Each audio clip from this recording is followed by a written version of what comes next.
안녕하십니까. 바른북소리 전국방송을 찾아주셔서 감사합니다. 요즘 제가 안찬일 방송에 들어가 보지 않았더니까 요새 또 계속 어떤 소리를 하고 있었더라고요. 그래서 오늘은 안찬일이 요즘 이런 방송을 진행하려고 합니다. 방송 전에 양심에 대한 이야기를 잠깐 하겠습니다. 우리 남과북은 한민족인 거 아닙니까? 그리고 또 외세에 의해서 헤어졌고 또 그렇게 헤어져 산 세월이 이제 76년이 됐습니다. 안찬일의 경우에는 1979년도에 탈영했습니다. 그래서 도망쳐서 여기로 온 거죠. 그러니까 42년을 남한에서 살았습니다. 남과 북은 언젠가는 통일을 이뤄야 합니다. 그 길이 우리 민족이 살 길이거든요. 남북이 헤어져서 산 날이 72년에 이르니까 서로에 대해서 잘 모르는 건 그건 당연한 겁니다. 그나마 북한 사람들은 남한 사람들이 잘 산다는 정도는 알고 있죠. 그리고 남한이 어떤 정치체제를 가지고 있고 이런 건 알고 있습니다. 다 배워주니까요. 그런데 남한 분들은 북한은 사람 못 살 그 인간 생쥐 그렇게밖에 알고 있지 않습니다. 물론 북은 고난의 행군이라는 이렇게 세상에 유례없는 그 고난의 시기를 거쳤습니다. 그런데 그 시기는 지금으로부터 30년 전의 이야기입니다. 그때는 정말 상상하기도 싫을 정도로 힘들었습니다. 그리고 고난의 행군이 끝난 다음에도 잘 살지는 못했죠. 그런데 고난의 행군 시기보다는 훨씬 나아진 건 사실입니다. 그런데 일부 탈북자들은 정말 상상하기 싫을 정도로 힘들었던 그런 고난의 행군 시기 이야기만 하고 있는 겁니다. 양심이라는 건 눈에 보이지 않습니다. 그런데 사람의 양심은 그 사람이 가는 길을 규정하기도 합니다. 남의 아픔을 자기 아픔으로 여기는 그것에 바로 양심이 뿌리가 있는 겁니다. 민족이라는 큰 집을 위해서 자그마한 힘이라도 보태겠다는, 또 주춧돌이 되겠다는 그런 자각, 그리고 또 민족 앞에 지닌 자신이 책임을 다하겠다는 자각은 이런 참다운 양심을 지녔을 때만 나오는 겁니다. 현 단계에서 우리 북한의 탈주민들이 양심은 어느 길을 가야 하는지에 대해서 아는 것이 중요한 것 같습니다. 왜냐하면 남북이 화해해서 우리 북한의 탈주민들의 역할이 중요하기 때문입니다. 북은 남한과 미국의 대화 상대입니다. 그러자면 대화 상태를 잘 알아야 되겠죠.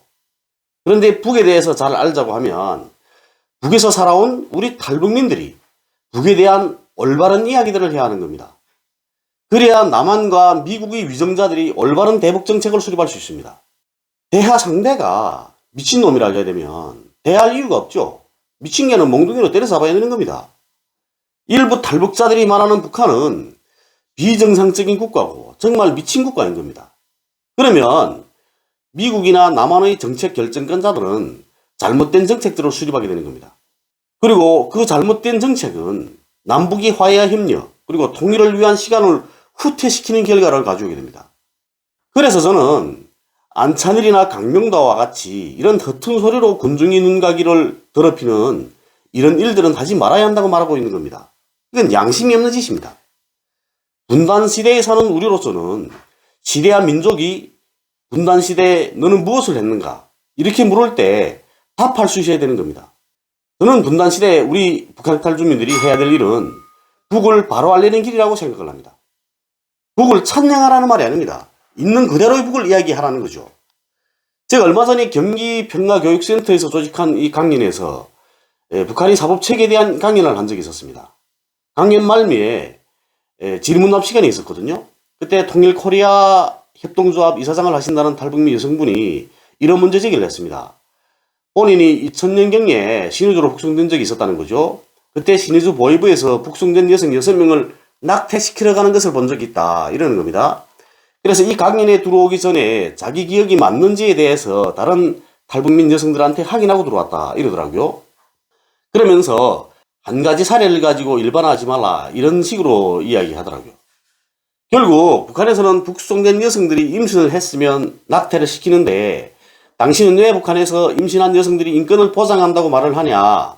어쩌다 있은 한 가지 사례를 가지고 그런 일은 없다고 말하는 건 아니다. 이런 뜻인 겁니다.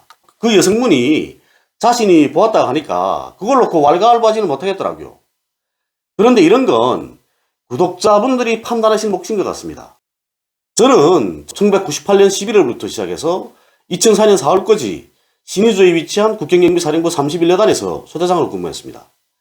그 여성분이 북송됐다고 주장하는 2000년 당시에 제가 국경비대 소대장으로서 진위주 여단에 있었던 겁니다. 국경비대 소대장이니까 비보멸경자 취급 처리에 대한 이런 당의 지시를 제가 전달받고 제가 집행을 하는 거죠. 그래서 당시 비보멸경자들에 대한 취급을 어떻게 해야 한다는 걸 잘 알고 있습니다. 당시에 비보멸경자들이 가지고 들어온 돈, 이런 돈들은 5천 위안까지, 그리고 또 가방, 옷, 기중품, 이런 소지품들까지는 모두 본인한테 주도록 허용됐었습니다. 그리고 식료품 같은 경우에는 이게 변질이 되거나 이렇게 될 수 있으니까 그런 것들은 다 회수해서 매몰하도록 되어 있었거든요. 그리고 또 이 남한에 현재 그 중국에 있을 때 임신한 상태로 한국에 오자고 신양에 있는 중국 영사관에 쳐들어갔다가 중국 공안에 체포돼가지고 북송됐던 여성이 있습니다. 그 여성분은 남조선으로 오자고 했던 거 아닙니까? 일부 탈북자들이 말에 의하게 되면 그분은 정치범 청소를 가야 되는 거죠. 그런데 남조선으로 오자고 기도했음에도 불구하고 임신했기 때문에 감옥에도 가지 않았고, 또 그리고 또 고향에 가서 안전부에서 풀려난 다음에는 언니네 집에 있다가 3일 만에 다시 탈북해서 현재는 대한민국에 살고 있습니다. 그때 임신했던 그 딸아이는 현재 고등학교 졸업반입니다. 그리고 북한 형사소송법 제178조 여기에서는 산전 3개월, 산후 7개월까지 여성에 대해서는 구류시키지 않도록 되어 있습니다. 그리고 임신한 여성에 대한 사형은 집행하지 못하게 되어 있습니다. 저는 제가 알고 있는 이런 내용들에 기초해서, 그리고 또 북한 형법과 형사소송법을 놓고 북한에 대해서 이야기했던 것이고, 누구의 말이 맞는지에 대해서는 구독자분들이 판단하실 몫인 것 같습니다. 다른 사람들은 낙태를 시키면서 그분만 낙태시키지 않았다는 건 그건 말이 안 맞는 거 아닙니까? 그리고 또 형사소송법이나 형법에서 이제 산전 3개월, 산후 7개월까지 여성들은 구금하게 돼 있지 않거든요. 저는 이런 내용들을 이야기했던 겁니다. 제가 방송에서 이런 이야기를 하고 있는 건 그대로의 북을 이야기해야 한다는 걸 강조하고 있는 겁니다. 안찬일이는 며칠 전에 김정은 1군단에서 군사복무 중에 무단 탈영해서 부대가 발칵 뒤집혔다, 뭐 이런 내용의 방송을 진행했습니다.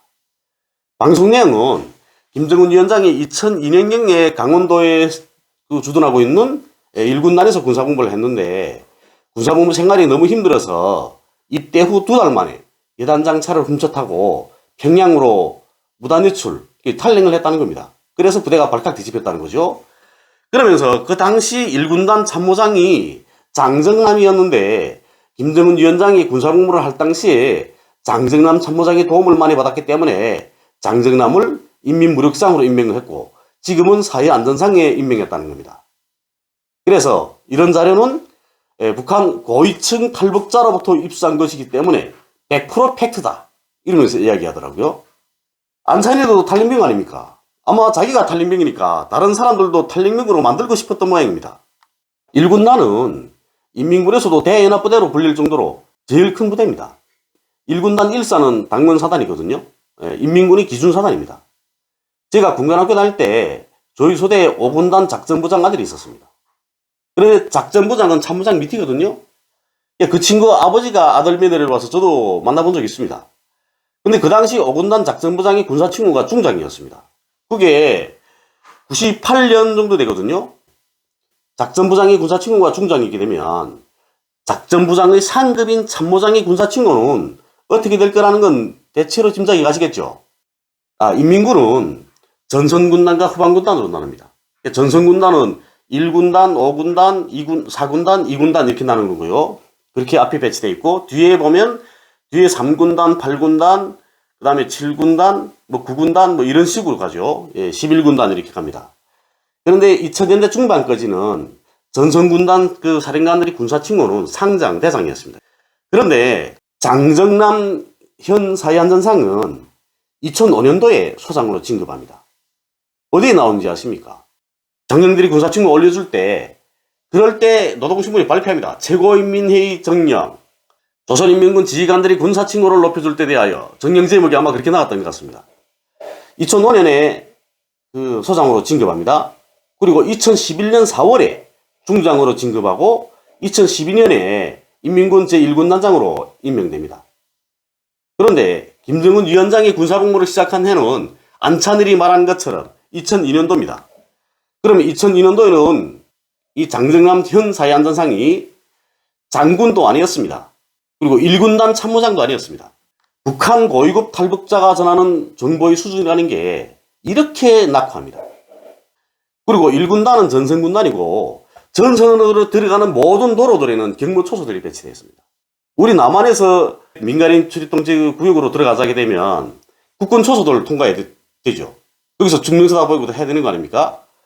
북한도 마찬가지입니다. 전선지역으로 들어가자게 되면 인민군 경무초소들을 다 통과해야 되는 겁니다. 그런 초소들에서는 모든 자동차들을 세우고 검열을 합니다.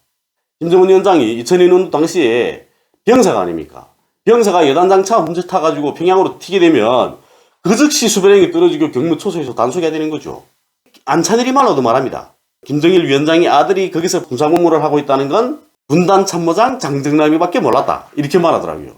그러니까 김정은 위원장이 여단장차 훔쳐 타가지고 도망쳤다 하면 그게 김정일 위원장의 아들이라는 건 누구도 모를 거 아닙니까? 그러면 단속하게 되는 거죠. 인민군 출신 탈북자들한테 물어봐도 전선지구에서 여단장차 훔쳐 타고 달아난다는 건 말도 안 되는 거짓말이라는 걸 아실 수 있을 겁니다. 이렇게 말도 안 되는 거짓말도 고위급 탈북자가 한 말이다. 이렇게 되면 사실이 되는 겁니다. 얼마 전에는 정찰총국 대사였다는 탈북자가 90년대에 북한 간첩이 청와대에서 근무하고 북으로 돌아갔다는 그런 내용 인터뷰도 했더라고요. 그런데 그 탈북자에 대해서 몇 년 전에 제가 들은 기억이 있습니다. 북한 간첩이 청와대에서 근무했다는 게 말이나 된다고 생각하십니까? 대한민국 청와대에 개나 소나 다 들어갈 수 있습니까? 그래서 그에 대한 문제는 제가 좀 더 취재를 해가지고 나중에 방송해드리겠습니다. 구독 감사합니다.